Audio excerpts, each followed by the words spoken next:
Hello everyone and welcome to Inside Healthcare. Great to have you with us. We begin with some sad news. Minnesota drownings just hit a 10-year high for July. So far this year, more than 24 people have drowned in non-boating incidences, and several others have died in boating accidents. Doctors say many of these could have been preventable. Doctors with the urgency room, like Dr. Jim Stoll, see a variety of water-related injuries in Minnesota during the summer months. And Dr. Stowe, what's one of the major causes of these? It's so alarming. I mean, we have so many lakes, and we can't wait to get in the water. It is, and you know, the summers are so nice here, and everybody wants to get out to the lake and have a good time.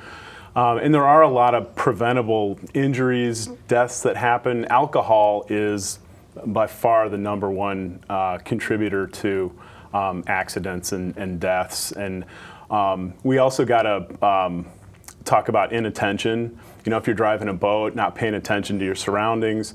Same with a jet ski, or inexperience. You know, there's a lot of people out there that just kind of get on the lake and they don't have the experience to handle the boats and the jet skis that you know, the experience that they need. I know even the state officials were saying in some of the boating drownings that 80 or 90% of them were not wearing life jackets. That alone could have prevented their deaths. Exactly. So even if you're drinking alcohol, you need a life jacket on, and that's one of the safety things that's huge around this time of year. People have overconfidence about their swimming or their abilities, or they get hit in the head and knocked out. If you don't have a life jacket on, you're not going to float on the surface, and you know, it leads to drownings. A lot of drownings can be prevented by avoiding alcohol and wearing a life jacket. So specifically, how does alcohol impair their judgment, or how does that lead to these water-related fatalities, injuries? Well, you know, when you drink alcohol, you don't pay as much attention. It's just like texting and driving. You know, when you're drinking alcohol, you don't pay attention. Your reflexes are delayed.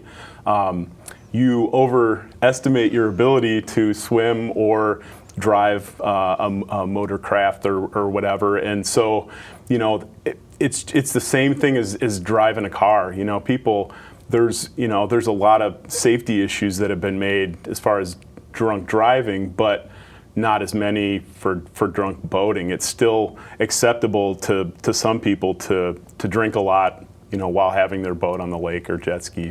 What are some of the other common injuries that you see related to the water? Well, we see a lot of concussions. We see a lot of broken bones, bruises, sprains. You know, ropes can get caught around arms when people are jet skiing and tubing. And I just don't think of ropes as a common injury, but I guess you see a lot of them in the urgency room. We do. You know, I mean, one of the things you need to do is take the slack out of the line, because when you get in the water, you know, either tubing or water skiing, you know, the line isn't slack, and so you have to take up that line before you hit the throttle and take off. Yeah, and otherwise it can get wrapped around arms and legs and stuff like that. What are some of the other common injuries that you might see as well? Or what kinds of injuries from the ropes that you see are? Mostly burns. Mostly burns. Sometimes we see, you know, bruises and sprains. Dislocations can happen. Fingers, shoulders, elbows. Wow. Usually upper extremity stuff. Yeah, you think you're just going out for a fun afternoon with the family or the kids and stuff. So also jet skis are very popular, but those are also can lead to some injuries. They're fast. They're very powerful. Today's jet skis have a lot of power, and if you know, you don't have experience and you're driving a jet ski, you know, we see, you know, jet skis hit underwater rocks. We see, you know, jet skis hit each other. Oh my gosh. People get thrown from jet skis, especially if there's more than one person on the jet skis, and a lot of them are 2- and 3-person jet skis, and you can throw people off just driving crazy. And if you're towing somebody on a jet ski, and this goes for a boat too, you need somebody driving the boat and pay attention to the front and, you know, other boats and people in the water. But you also need a spotter to look back and to see, you know, if the riders are still on there, how they're doing. And it's harder on a jet ski to have one person driving and one person looking, you know, kind of spotting for trouble and stuff like that. I know fishing's popular around here, and I just don't usually think of injuries related to fishing, but you're telling me you do see a number of those as well. Yeah, and we like seeing this in the urgency department. We like seeing anything, but especially fish hooks. I mean, fish hooks, you know, people get, you know, kind of careless with their casts sometimes, or somebody's not paying attention to somebody else and they catch one, and we've seen it in the eyebrows, we've seen it in the scalp, the face. The hands are the most common part though, because everybody's handling their lures, and the fish hooks get caught in the fingers. So just watch what you're doing. Yeah, and most of the time they get buried past the barb, and so it's very difficult for people to remove these, at the lake or at the river. And so I was going to say, when should they go to the urgency room when they have these? Yeah, if it's not easily removed and the barb's under the skin, we have some tricks we can do to kind of remove those things. Yeah, tricks. We have numbing medicine and other tricks to get the barb out. So it's really hard when you're by yourself to get that taken care of. Sounds good. So also, it seems like every year we hear of cases of some of the lakes having some bacteria in them, some having to be shut down. And so how do you, and that can lead to some infections and things, some even life-threatening ones. Sure. How do you know, when to go in the water? How do you know if it's safe? The Minnesota Department of Health will get information. You hear about beaches getting shut down for fecal coliforms and stuff like that, and that's, people with diarrhea shouldn't go swimming because it infects the water. And so you can get cryptosporidium in the water, you can get E. coli in the water. Giardia, if you're hiking and you want to drink out of a river because it looks like it's running water and it's clear, there can still be parasites in there like Giardia, and so you just got to be careful about swallowing lake water. If you're in a pool that's well maintained and chlorinated, I wouldn't recommend drinking the water, but it's not a big deal if you swallow a little bit or get some up your nose. But there are other bacteria, other infectious organisms like Naegleria, which is it gets a lot of press this time of the year because it causes infection of the brain. It can cause infection of the tissues lining the brain. It's very rare, but it does happen, and it's from getting water up the nose. And when we have the warm spells, we get lots of warm water and people diving in it, and that can happen even though it's exceedingly rare. So it sounds like you want to make sure it doesn't go up the nose, the water, wherever the water is. So and then anything else that you can do to prevent it, and then what are the symptoms? How do you can't really prevent that except for maybe wearing nose clips or not jumping in the water, diving in the water, especially really warm, smaller lakes, shallow lakes, and warm water. There's not a lot that you can do for that. Just to avoid swallowing water as much as you can, and then identifying the symptoms early. With Naegleria, it's fever, it's headache, nausea, vomiting. Those are kind of the early symptoms, and then it proceeds to confusion and seizures and other things that are a little more obvious. And when should they go to the urgency room then? Well, a lot of these cause just to be checked. If you've been in the fresh water, especially within 5 to 7 days, and you start getting symptoms like that, you should be seen. And other things are a lot of the cryptosporidium and Giardia and stuff like that cause diarrhea.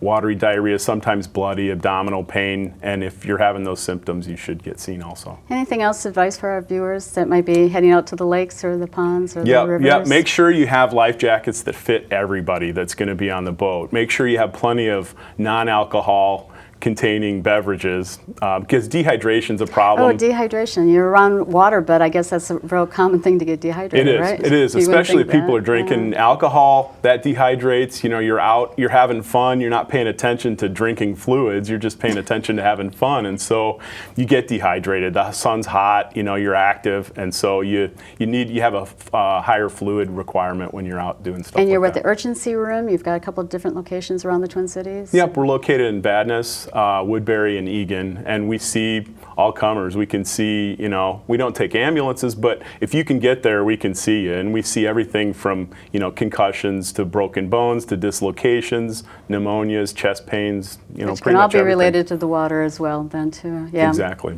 Well, I know how busy you are, so thank you for taking time out to be with us and be back with us. Thank you. No problem. Thanks for having me, Great to Jody. have you. Well, still ahead, we're going to talk to some folks and hear what they're doing to keep their community healthy. Stay with us, everyone.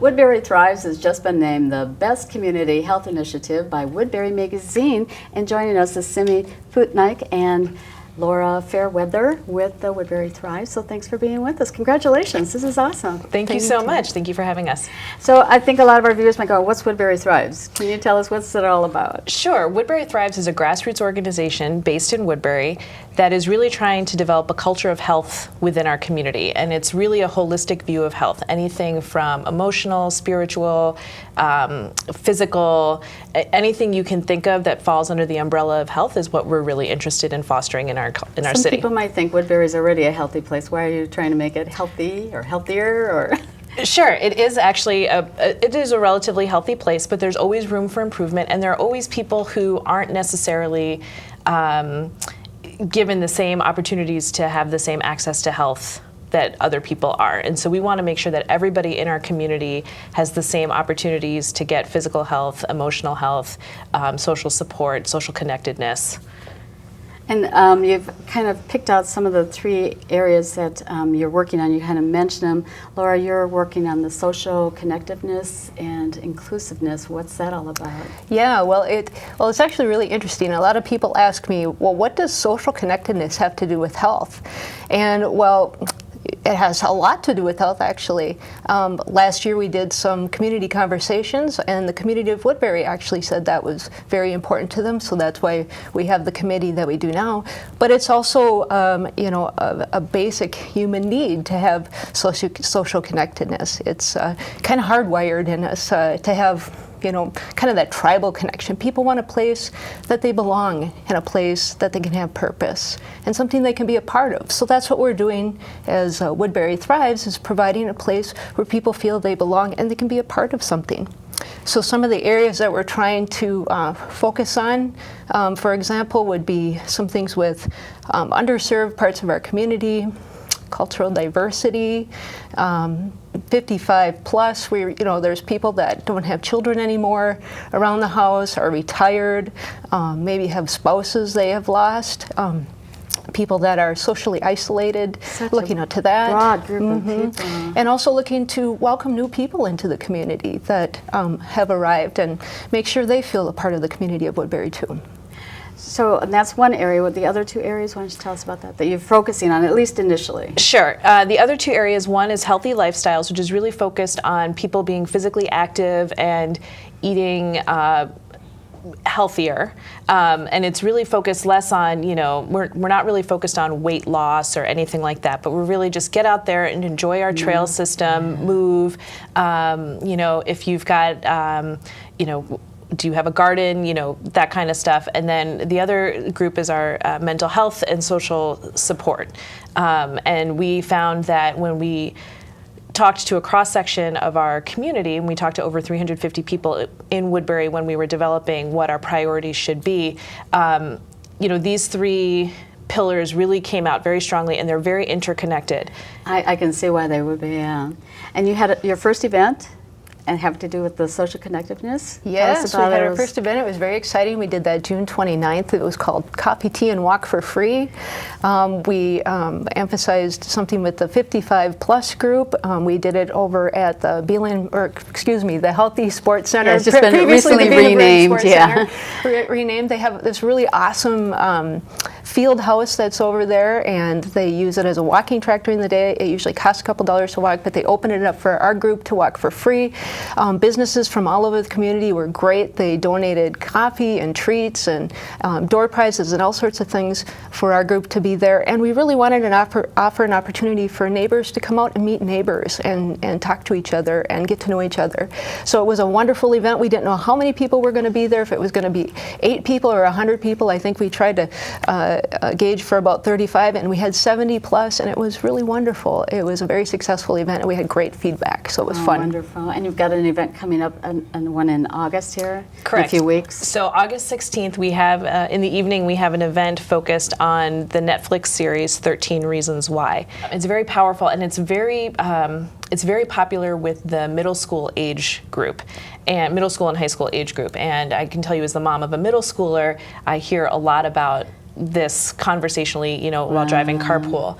But because it deals with such a weighty topic, suicide, and because there are some concerns with how Netflix has chosen to present this, we have decided to put on this forum about 13 Reasons Why. So we'll be talking with the Youth Service Bureau, with people from District 833. We've got a panel discussion set up. It is for adults only. I was just going to ask you that yes. question. So it's for caring adults, and that you don't have to be a parent, you don't have to be a teacher, you just have to be a caring adult. Are you a scout leader? Are you a church youth leader? Are you? Because they may see signs Right. of a teen or a young person in trouble. Correct.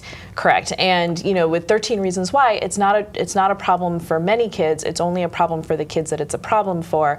The issue is that we don't know who those children are, and so we want to make sure that we arm as many people as we can in the community with tools to look for signs, and then also to be able to talk to their own children about this show and watch it together and have some conversation starters. It seemed like with mental health, it's such a broad issue, just like the social connectiveness. How did you guys decide to at least or initially address this issue with the teens? Sure. Well, one, this was a very topical issue. Netflix did us a favor with 13 Reasons Why launching when it did, and they've launched a second season of it, so it remains something that's pertinent to our kids may community. be talking about and stuff like that. Correct. And then we also focused on children or youth for mental health, because we know that when you target children, you don't just get them, but you'll also get their caregivers, their parents, their guardians, people who care about them. And so we thought that this was an effective way of targeting one smaller group but reaching a broader group. Why did you get involved, and how can someone else get involved in Woodbury Thrives? Do you want to go ahead? Sure. Well, there's really a lot of reasons I got involved. Professionally, I'm a health and wellness coach, so I get to work with individuals, looking at them from a whole standpoint, looking at all dimensions of health with them. And working with Woodbury Thrives gives me an opportunity to work with people, with a whole group, with a whole community, and to work with their health. And so that's exciting to me to be able to do that. I think it's pretty cool. So I joined in and ended up leading this group, and I tell you, this team that I'm on, I have another team leader, Athar Syed, and a wonderful team of people who are just doing this from the heart. You can just tell it's a lot of fun. So I'd really encourage anybody to come and check out the groups and see what's a good fit for them and find like-minded people. It's pretty exciting to be a part of your community and make it healthier and happier.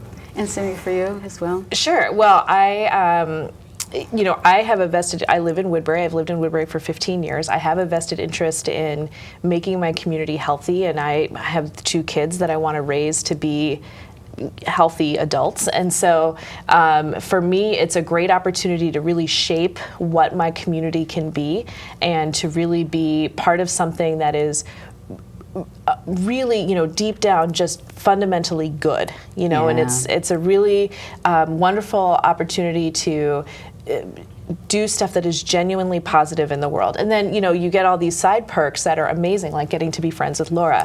And getting connected with the community, a broader sense of the community. Yeah. Right, and so Woodbury Thrives has been really well received by many people in the community. We are totally grassroots, so our philosophy is that if you want to be part of Woodbury Thrives, we want you to be part of Woodbury Thrives.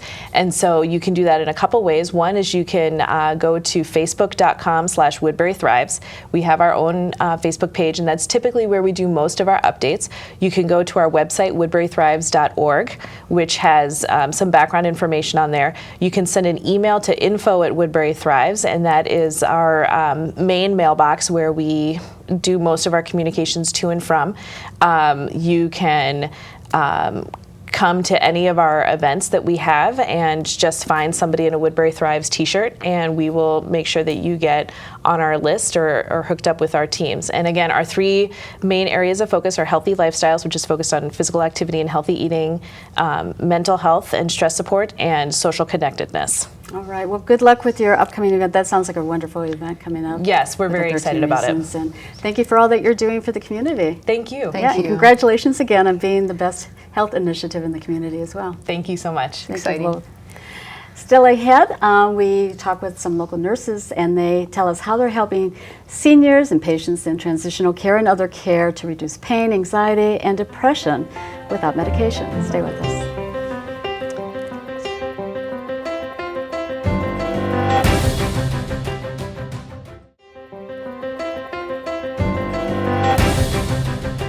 Welcome back to Inside Healthcare. Joining us now are integrative nurses from the Woodbury Senior Living. So we're glad to have you with us. Why don't you tell us a little bit who you are and a little bit about what you do at the Woodbury Senior Living?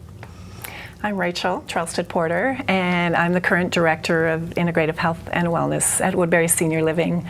And what I do there is provide clinical visits for our residents and staff, looking at their well-being too.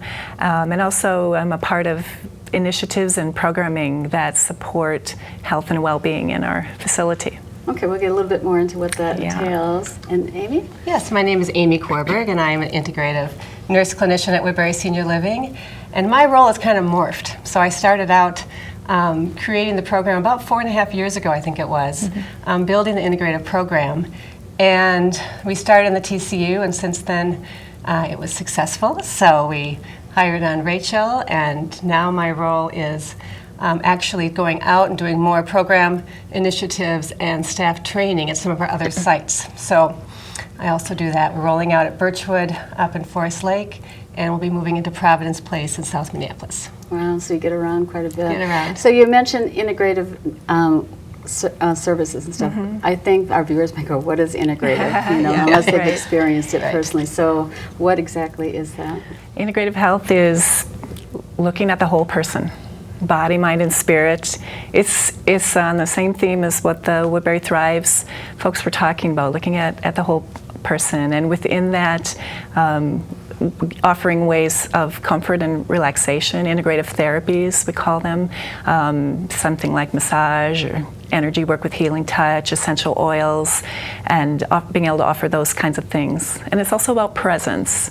And I should confess, that's how I first met you, was Right. I got a hand massage at the Woodbury 50th anniversary celebration, so that was wonderful. Everyone's going, well, you got to go get the hand massage. They're in the other room there.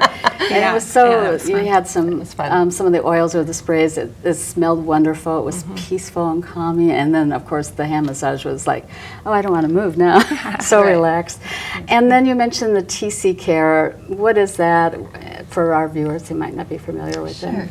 Well, transitional care unit is that unit that's really when you're in transition. So maybe coming from the acute care setting, like the hospital setting, and you're not quite ready to go home yet. You need more further therapy to get your strength back up. So transitional care unit is there to provide those services to get your strength up and hopefully get you back home again. But it may be such that you may transition into another environment that might be right for you, whether it's memory care or long-term care. So I think when people think of that, they might think, okay, so that might involve some therapy or some other care, but I don't think they think of integrative care. Right. So how does that help these people reduce their pain, reduce their anxiety, even perhaps some depression? What do you do and how does that work? Well, I think what we really see is people in transitional care and also long-term care and memory care, there's such a possibility for pain and pain and especially if they've had surgery and recovering.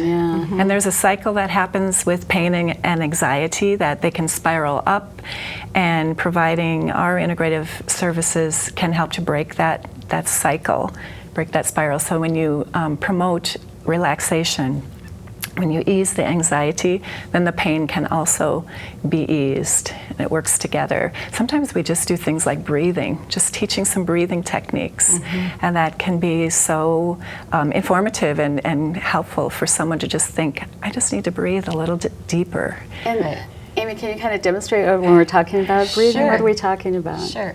So when you think about when you get stressed, what do? We tend to hold our breath, right? Or we breathe up here like, and so that signals the body to start pouring on stress hormones and starting to raise your, stress experience. And so if we can drop back into the belly and remember to breathe like we do as children, or remember to breathe like we do when we're sleeping, that triggers the body to say, oh, we're relaxed. Let's start to put the relaxation response. So a simple thing we can do, and viewers at home, you want to do this with me, you can. Just put your hand on your belly. And as we breathe in, I want you to just relax your muscles. There you go. And breathe in, letting your belly expand. And exhale, letting your belly fall back in. Another image that I've started to use that's really effective. When we get stressed, we tend to feel tight. And so if you think of yourself like a sponge, and I may say imagine yourself like a sponge, and imagine yourself being dipped into warm water, and just start to feel your cells start to expand and open like a sponge. Oh, it gives me like a warm Yeah, feeling. it's all just the a way sense of like in. expansion, so that you're then more able to receive what we're going to offer. Well, we better not get too much relaxed for the director and the rest of the crew here. I know. Before they all fall asleep here. Yeah. So, just reducing that can reduce physical pain. Mm-hmm. And how does that do that then? It can happen in various ways. When you give a hand massage or a foot massage, a massage can increase circulation, can increase the positive hormones that we have in our bodies called endorphins. It can be a distraction, and our brains can only handle so much. So when there's good things coming through, then the pain impulses can be eased. So there's a lot of that working together. Sometimes I think we also really see that just the presence and the attention, holding the space for people can be so therapeutic, and that can also allow people to just sort of let go, and that can help the pain. I can't imagine as a nurse how gratifying that could be to be able to provide this to your patients and just see the transformation of Yes. relaxed and the anxiety's gone. And Jody, that is one of my biggest joys, is being able to offer these tools to other nurses to use and really help them remember what nursing is about. Going back to our roots of Florence Nightingale, when we didn't have all the medications, we didn't have all the technology, and people still got better. And a lot of that is coming back to our presence and using touch, listening to stories like we talked about. So, and then, you know, I'd be remiss not to say that there is a very effective tool. One of the tools that we are trained in is energy work for pain, specifically. And the show is not long enough to get into it, but just to know We'll have that to I've been come doing back it for for 20 another years, trip, and it never ceases to amaze me how effective that can be for some people, if they want it. And stories, what does that have to do with healing? We tend to use that a lot. I actually have a space, I use that a lot in our memory care unit, and I do some story theater where people with memory care may not remember, be able to reminisce, but can certainly make up. And so we use some props and we do some storytelling and just imagining what could be, what's a day in the life, and do some different things. And it can just, that's very relaxing and fun and engaging, and laughter is part of relaxing too. And so we have a lot of fun with that. And we hear a lot of stories too during visits. You know, I'm surprised often when I'm giving a hand massage, just memories coming up from someone who is remembering some things from childhood. It's pretty fun. Right. They're very powerful. Yeah, I would think it could be frightening for a patient when they can't remember things and how isolated they might feel and stuff. So Right. that would all be really helpful. You also use, you said music and oils. What I know personally, I use lavender oil. I spray on my pillow, and that helps me relax and get to sleep. And Yeah, so we use essential oils, which are, you know, it's an organic therapeutic grade oil, specifically blended and chosen for some of the common symptoms we see at the healthcare center. So if it's nausea, for instance, we might do ginger or mandarin. Sleep, you mentioned lavender. We have a blend called calming oil, which is very helpful. So we have specifically chosen those because they can be so effective and very non-invasive, you know. well, I'm afraid we're out of time. You know, Okay. this has been so fun to have you. We'll have to come back another time and talk about some of the other things that you're doing. So if someone wants more information about what you do, you go out in the community, where can they get that? We have a website, woodburyseniorliving.com, and also on Facebook. You can check out some of the things we're doing. We have an art show going on right now. You can look at some of the pictures, and also some pictures of our new transitional care unit that's opening at the end of the summer. Yeah. We'll be seeing people in all Well, it's over. been wonderful to have you with us. Thank you, Thank you. Rachel and Thank you so Amy. much. Thank you so much. And we'd like to thank you for joining us, and we hope you join us next time on Inside Healthcare. We'll see you then, everyone.